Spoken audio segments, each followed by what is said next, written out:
இயேசு கிறிஸ்துவின் நாமத்திற்கு மகிமை உண்டாவதாக. மரியே வாழ்க. சில பேர் நினைக்கலாம், எனக்கு மட்டும் ஏன் தோல்வி வந்துக்கிட்டே இருக்குது, எல்லாரும் நல்லா இருக்கிறாங்களே, நான் மட்டும் ஏன் இப்படி இருக்கிறேன், கடவுள் கூட நம்மளுக்கு உதவி செய்யலையே அப்படின்னு கவலைப்படலாம். அதுக்கு தான் பாருங்கள், பைபிளில் ஒரு அருமையான வார்த்தை. கானானிய பெண் ஒருத்தர் என்ன செய்கிறாங்க, இயேசு கிறிஸ்து கிட்ட அவர் போய்கிட்டே இருக்கும்போது கூடவே வந்து, ஐயா தாவீதின் மகனே, என் பெண்ணுக்கு வந்து பேய் பிடிச்சிட்டு இருக்குது, வந்து என்ன பெண்ணை வந்து காப்பாற்றுங்க அப்படின்னு சொல்லி கேட்குறாங்க. ஆனால் இயேசு கிறிஸ்துவோ மறுமொழி சொல்லவே இல்லை.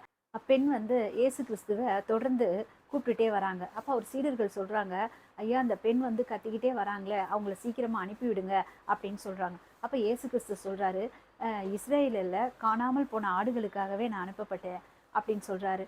பிள்ளைகளுக்குரிய உணவை எடுத்து நாய்க்குட்டிகளுக்கு போடுவது முறையல்ல அப்படின்னு சொல்கிறாரு. அதுக்கு வந்து அந்த பெண் சொல்கிறாங்க, ஐயா மேசையிலிருந்து கீழே விழுற ஒரு சிறு துண்டுகளை கூட எடுத்து நாய்கள் சாப்பிடுமே அப்படின்னு சொல்கிறாங்க.